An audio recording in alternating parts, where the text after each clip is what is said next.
Hi, and welcome back to Reflect Forward. I'm your host, Carrie Siggins, and I'm so glad you're here today. Today is an Advice from a CEO episode, and I want to talk about purpose within your company, and how when you prioritize it, you can become a better leader, a high performing leader. This is really near and dear to me because when I came to Durango and started working at Stone Age, I was purposeless. I was lost. And once I started my role at Stone Age, I found so much meaning and purpose in my work that it helped me turn my life around. And I'm a big believer that a lot of people go down dark paths because they don't feel like they belong and they don't have purpose and meaning in their life, something to really anchor themselves to. And work is a big part of purpose. I believe that all human beings are meant to work. And if we can find our purpose, if we can tap into what makes that work really touch us inside, inspire us inside, then we can do our best work and we can live our best lives. Unfortunately, there are lots and lots of people who are miserable at work, who do not like their jobs, who don't understand their purpose, and are not tied to the company's purpose. And I want to talk about this today because I think it's incredibly important. I would not be the leader I am today if I would not have found that purpose. And part of that purpose is tied to what we're doing as a company. We are disrupting the industry. We are saving people's lives. We are developing innovative technology that is going to change the world. And that's all really exciting. Now, my style is one who is very, transformative. I love transformation. I love taking nothing and turning it into something. But we all want to feel connected to our work, and we can only do that when we feel connected to the company's purpose. So that's what I want to talk about today. And I love this topic because Stone Age just became 100% ESOP owned. At the end of 2022, we bought out our two founders. The ESOP owned about 49% of the company, and the two founders together owned 51% of the company prior to this buyout. And Stone Age bought them out. So now we are truly 100% ESOP owned, and this is amazing. And we recently had a party to celebrate this, and the energy was just, it was mind blowing. I could not believe how proud people were to work for an employee owned company, how much people loved their job. Not that everything's easy, not that we're perfect, because we're not. We have issues just like every company does. But I think that people are more willing to lean into those issues and work hard through them because they get to share in the success of the company, and they believe in where we are going as a company. In fact, I had one of my employees who is past retirement age say to me, I'm going to work for as long as I possibly can because I want to be on this ride to $1 billion valuation. Now, that's really cool. That means that people are inspired. And he said that not from a sense of the money that he might make, but that he was really passionate about what we were doing and feeling part of a team, and he was motivated and inspired to keep working. And that's so cool, right? We want our employees to be that inspired by the company and where it's going. So I wanted to talk a little bit about this so that you can think about how you are putting purpose into your company, or if you don't run a company, into your team. Because even if the company's purpose isn't clear or isn't motivating or inspiring, you as a leader can still create a purpose for your team that makes them feel motivated, that makes them feel part of something bigger, that it's not just a job and collecting a paycheck. So, first, let's just talk about the benefits of having a clear purpose. Number one, it can help you retain and attract talent. And in today's market, that is so incredibly important. I just listened to an economist who works for University of Colorado at Boulder talk about the gap. So, for people who are unemployed to the number of job openings that there are in the United States, it's 1.8. There's 1.8 job openings to every person who is considered unemployed, not the people who are just not participating. But that is a really shocking statement. 1.8 jobs for every person who is considered unemployed. So the need for talent is going to be so incredibly important. It has been for the last many years. It still is now, and it is not going to change. So to be able to attract that kind of talent, your team, your company needs to have a higher purpose. It also matters to your customers. Your customers don't just want to buy a product. They want to buy the story that goes behind that product. When you think about the brands that you love, there's more than just, okay, I'm going to buy this and use this. The ones that you truly, truly love. Now, every company should be on a mission to make their customers love them, make their customers go, oh, my life would be so much worse without them, or I'm inspired to use them. Whatever it is that they like about your company, whatever it is about that they love about your company, that's really, really important.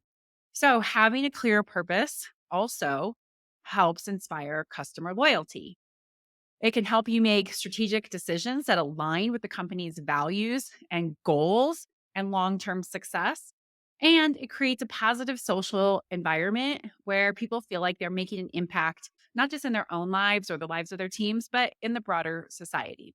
So, Stone Age's mission is quite simple. We are here to help our customers do their jobs on time, safely, on budget, and as easily as possible. And we do everything that we can. And we know if we do that, then we are going to create so much value that the company is going to grow and our ESOP is going to grow. So we directly benefit from the growth of the company.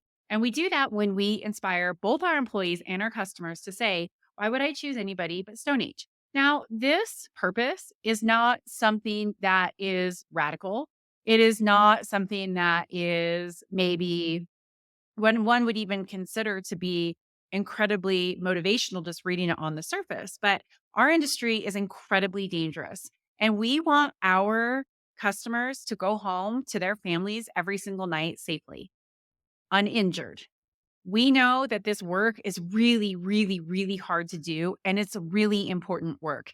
Without industrial cleaning, the world would come to a halt, even though most people don't know what industrial cleaning is because it's niche, it's behind the scenes, but it's so incredibly important. And so our employees know that, and they know that when they do their very best job to get our customers what they need on time, and that we develop products that allow them to go home to their families safely at night, they feel that sense of purpose and they get to directly benefit from it. So that's ours. And it's not something that's totally just out there or, that is like, oh, we're going to change the world. No, we have a clear purpose. And that is that we make products that make the world safer and cleaner. And we are on a mission to do that because we know we play an important role in the lives of our employees and in keeping the supply chain running. So that's our purpose. Company purpose does create motivation and inspiration and loyalty within your customers and your employees. In fact, every year, Fortune magazine publishes the list of the world's most admired companies, and all kinds of companies are on there: Apple, Amazon, Starbucks. And one of the common traits is that these leaders prioritize purpose. In fact, this is according to a survey done by Korn Ferry. 97% of leaders at these companies have made the list in the past and have said their organization's purpose is embraced by employees. And 95% believe that their organization's purpose is aligned with the company's goals and vision. So, according to Korn Ferry, they correlate the fact that these companies that make this list have leaders who say that purpose is important to them and it drives their behaviors. And we know this to be true at Stone Age because when we live by the Stone Age Assurance Promise, which is our purpose to help our customers complete their jobs on time, on budget, as easily and safely as possible, we talk about it all the time. The Stone Age Assurance Promise is front and center. Our customers talk about the Stone Age Insurance Promise. It drives the behaviors of leadership at our team. Everybody is thinking, how do we solve the customer's problems? How do we build safer products? How do we train them better? How do we support them better? How do we listen to them better? It absolutely drives performance. So it's really necessary. So, how do you go about creating a higher purpose within your company? Or you can translate any of this to your team if your company doesn't have a clear purpose or doesn't communicate purpose a lot. So, just every time I say company, just you can take these same things and put them into your team. So, the first thing is, what are your values? You cannot have a purpose if it's not aligned with your values. So, our values have our purpose in it. So, our values are practice self leadership, right? Self, how do you show up every single day, leading yourself, doing that well? Be a great teammate, right? How do you interact with the team? How are you supporting the team? How do you put the team first? How do you help the team succeed? And then deliver on the Stone Age Assurance Promise, which is our purpose to our customers. Like it is literally in our values. So if you are looking at your purpose, start with your values. What are your core values as a team? What are your core values as a company? And make sure that that purpose is alignment. The next step is to make sure you talk to your employees about this. When we develop the Own It mindset, which is our set of values, which has the practice self leadership, be a great teammate, deliver on the Stone Age Assurance Promise in it, we got a group of people together and we brainstormed and we massaged it and it took us about 6 months to like really come up with it, and we got feedback from employees and we tweaked it over the years. But we did not do this in a bubble as an executive management team. I did not do this in a bubble myself. We engaged all kinds of people across the organization because we wanted it to feel real. We used to have our value system was called the Bedrock, and no one could remember what they were. And we realized that they really just were a list of stuff on the wall, and we didn't want that. We wanted it to be something that people lived and breathed, which is why we created the ownership mindset. So that's why we engaged our employees. You also need to make sure that whatever your purpose is, that you really understand how you're going to make an impact in the world. So you should focus on positive impact, right? Ours, for example, we know that if we help our customers do their jobs on time, on budget, as easily and safely as possible, that's going to make their lives so much easier. And I promise you, they have a really tough job. So we are making a positive impact. And as we look at how this has expanded through the industry, like we have dramatically changed the industry with our technology, with our services, with our customer service. We are making a positive impact. And not only are our customers talking about the Stone Age Assurance Promise and what we're doing, but their customers, right? The end users, the plant owners, the Exxons of the world, the Dow Chemicals of the world, like they understand what we're trying to do to make an impact because we're so crystal clear on our purpose. So you need to make sure that you understand the impact and align the purpose to what that positive impact is going to be. Once you've developed that, you need to clearly communicate it. And I suggest writing it out and using it as in a narrative form. Like that is what the Own It mindset is at Stone Age. We have it all written out. It's like 3 pages. It's a lot to read, but it's like everything that we are. It describes our culture. It describes how you were successful within our culture. We use it every single day in what we do. So we use that as a communication tool. We've built our whole framework around the Own It mindset. So we have Own It chats, which are quarterly performance reviews, which are led by employees, not by the manager. We have Own It training, which is our corporate training for all employees. And then we have a separate one that's meant specifically for helping managers learn how to grow into better leaders. We have the Own It committee, which is all about creating the employee experience. Like we have built all of this around the Own It mindset. So we communicate that purpose every single day, especially since delivering on the Stone Age promise, which is our purpose, is part of the value system. Now, we've also evaluated this. As I said, we've tweaked it. Um, and interestingly, it has, and fundamentally, it has stayed the same. And that's because we understood so deeply what our value was to our customers and to our employees that we got it right. And we've done, of course, lots of iterative work to get to the Own It mindset, but we did modify it over the years to make sure that it was compelling for all people. So there's 3 basic kinds of instincts that people have: self-preservation, which is like, what about me? How does this impact me? Then you have social, like, how does this impact the team? And then you have transmit, which is, how is this impacting the world? And you need to make sure that any of these things are going to hit each of those instincts. So if you want to learn more about that, that is very complex. I would suggest that you look up the Enneagram instincts and you will learn a lot when you read that. But you want to make sure that you're continually modifying it and improving it as the purpose becomes more ingrained in your culture and you get feedback from your customers and your employees. And then finally, you have to lead by example. So whether you're doing this for your team or you're doing this for your company, you have to make sure that you act and make decisions that align with that purpose. So if we said, no, we don't really care if this product gets out on time. We're dealing with supply chain issues. And so, we'll just get it to the customer when we can. That is not living up to the Stone Age Insurance promise, which is our purpose. And so, even though those things might be true, right? We all have supply chain issues and it certainly has disrupted getting things to our customers. How we talk through it with our customers, what we do to pull strings to get them what they need is showing that our actions are aligned with delivering on that promise. So you've got to lead by example. Otherwise, you have no credibility and trust at all with your stakeholders, whether that's your customers or your employees, that you actually are committed to living your purpose. So that's how you go about developing it. And this is a lot of work, and I understand it can be overwhelming, but it's so incredibly important because, like I talked about earlier in this podcast, you have to be able to attract and retain talent, and you have to be able to attract and retain customers. And if you don't have a clear purpose and you aren't leading it, then you're not going to. So, just in case you need a little bit of inspiration, I'm going to give you kind of my top reasons why I think that you should make this a priority. And if you do, why it makes you a high impact leader. So, the first thing, and I witness this every day at Stone Age, is that it drives employee engagement and motivation. So, like I said, my employees understand exactly what the mission is, and we're there to do it. Everybody is on a mission to make sure that we take care of our customers. And that leads to improved performance and productivity.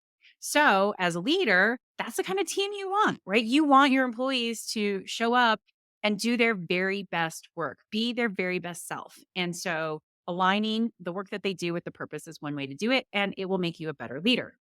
Again, it helps you attract and retain top talent.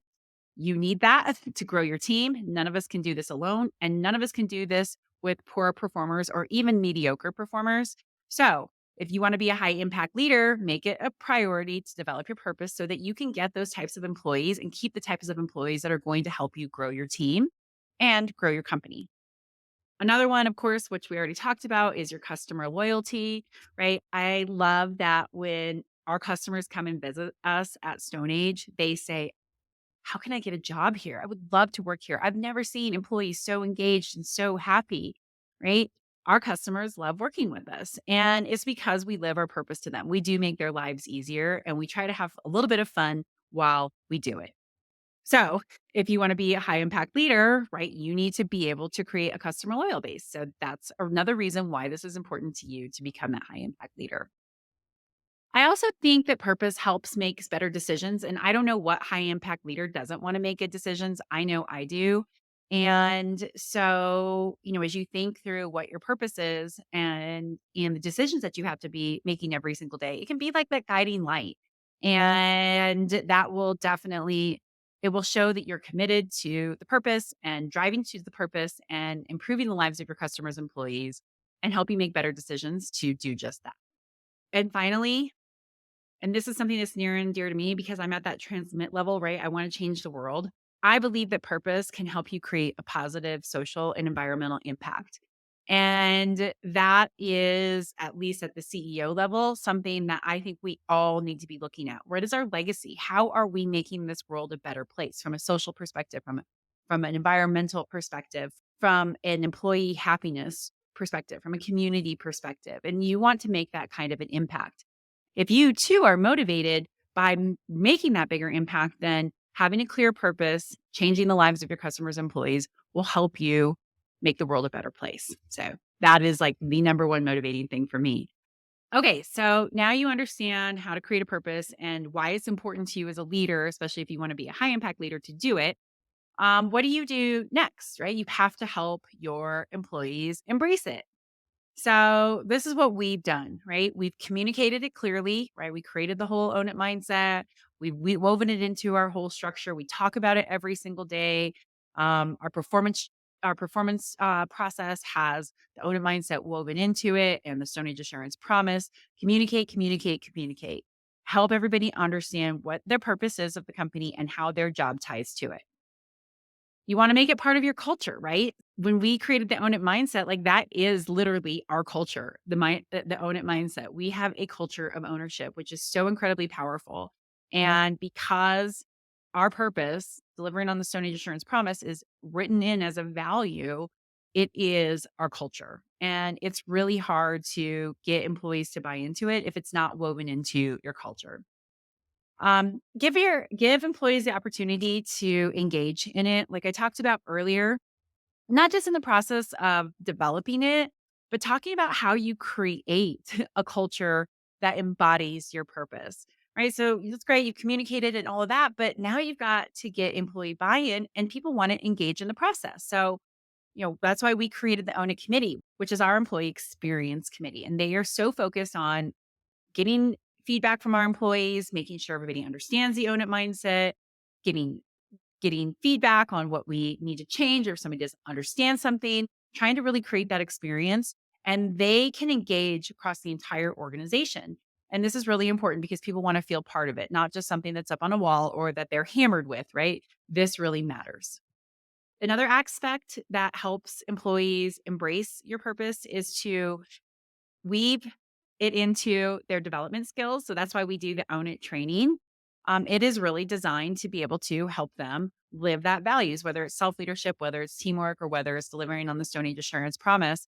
We are constantly looking at how do we help our employees improve and how does that align with them developing their own it skills. And so employee development is a really important piece of this. It's why we created the Own It training program.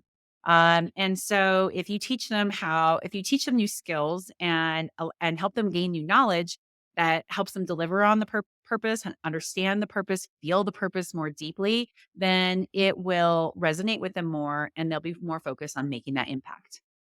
And then finally, I just have to say it again, lead by example. Why would any of your employees embrace your purpose if you don't? So that's all I'm going to say on that. Another couple of things to think about around purpose. If you can't monitor it, you can't measure it. So you probably want to think about how you can reward progress on your purpose, right? Because ours is so aligned with our business, it's easy to be able to look at metrics to say, are we doing this, right? Are we shipping things on time? How much are we back ordering? What's going on with our supply chain? What is our NPI score with our customers? Right? They're very real things because our purpose is so aligned with the everyday that work that we do that it's easy for us to create it's easy for us to create metrics around it. So consider creating metrics around that purpose that will help drive engagement and behaviors. Another thing to consider is encouraging volunteerism and community service that aligns with your purpose. So, ours is very focused on our customers. So, we do a lot within the WJTA, the Waterjet Technology Association. That is the Safety and Technology Association that covers our entire industry. We do so much to support that. And we really encourage our employees to get involved. Now, we do other things outside of that, but when we look at all that we give to the WJTA, which is significant, it really is an aligning with our values, right? Without the WJTA, then we wouldn't have this framework for our safety best practices and industry requirements from a safety perspective. We wouldn't have a place to be able to promote new technologies, to gather feedback from our customers. So it's a really important aspect, and we definitely do a lot to help them. And we encourage people to volunteer and to try to make a big impact that gets measured not just through our own company, but through our industry association. So be thinking about that too as you're thinking about purpose. How can you encourage volunteerism and community service that will help your employees understand how the work that they do contributes to making a positive impact in the world? Okay, so on to my question of the week. So I was asked this by a friend of mine, and she said, how do you know if you're hard to work for? So she had gotten feedback that she was difficult to work for. She's a micromanager, and she's really learning how to let go of control in her managerial responsibilities, but is struggling with it, which is a common thing. And so she was asking me that. How do you know if you are? When you get that feedback, are you really or not? I've been given that feedback before too. When an employee once told me that I was difficult to work for because I drive and drive and drive. and I like new ideas. And sometimes people don't understand if it's an idea mode or plan mode, and that it can be very disruptive. And not in a good way, right? I like to be disruptive, like in the industry, but being disruptive within the organization isn't a good thing. And so I took that feedback to heart, and I really thought about the way that I was showing up and how I could be able to still ideate because that's where my passion comes from, but not be disruptive within the organization. So we created much more structure around execution, around how we evaluate ideas, how we prioritize ideas, how we just say no to some ideas. And that was what inspired me to always be a cool, calm, and collected leader, which I definitely got passionate about things, and that could be overwhelming to people. So I get where she was coming from because I had to do that whole thing. Like, really, I'm hard to work for? Like, what are you talking about? I give feedback and I support people and I listen so well and I help people grow and I promote them, but that does not make you easy to work for. So, uh, I would say that if you are questioning if you're hard to work for, consider these attributes.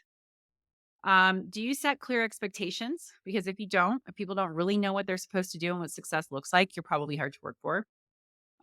Do you constantly add new ideas and direction to people? And so they are working on one thing and then go a different direction. If you do that, you're probably hard to work for. For sure, if you micromanage, right? Not just tell people, here's the outcome that the company needs and here's the timeline. Go figure out how to do it. Ask me for help. I'll check in with you, but instead are do it this way. If you don't do it this way, then I'm not going to like it and I'm going to micromanage it. Then you are hard to work for. People do not want to be micromanaged. So if you have control issues and don't want to let things go and are directing people on how to do their work, then you're micromanaging and you're hard to work for. If you are really negative and grumpy, you're hard to work for. It's very, very difficult to be around negative people and it rubs off. So if you're naturally a pessimistic person, you need to really be cognizant of how you show up to your team because if everything is always wrong, if there's always a problem, if you're grumpy, it's not going to make it a very pleasant work environment where people feel like it's safe to say what they want to say and that they don't get bombarded with your negative energy. So I'll give you 2 more ways to know you're hard to work for, and then I will leave you for this episode. If you are a perfectionist or if you set completely unrealistic standards, or expectations on your employees, then you are hard to work for. You want to be able to push people, but holding people to perfectionism, driving people to results that are unattainable, that burn people out means that you're hard to work for. And then finally, if you do not step in and solve problems, if you are afraid of conflict, if you are afraid of hard conversations, and you just let things kind of go, or you just sweep it under the rug instead of leaning in to solve problems, then you are hard to work for. Nobody wants to work for a manager who is not good at problem solving, who does not address issues head on. So, if any of those resonate with you, think about it, right? How do I become a better leader and be less hard to work for if I exhibit some of those attributes? My recommendation is do reading, get a coach. I think coaching is one of the best ways to uncover your blind spots and help you maybe smooth out some of those rough spots in your style. Get a mentor who can help you, somebody who you can trust, but get some help in those areas because remember, employees don't lead companies, they lead managers. And so if you want to be a high impact leader, then you need to be considerate of how you're leading and be conscientious of whether or not you're difficult to work for. Okay, that is my podcast for today. I hope you got lots out of that. Please let me know what you think. And if you like this podcast, please write a review, subscribe to it, share it with a friend, like it. Go to my YouTube channel, leave a comment. I will reply to your comment and subscribe to my YouTube channel. I hope you have a great day, and I look forward to hosting you next week with another great interview. Thanks so much. Take care.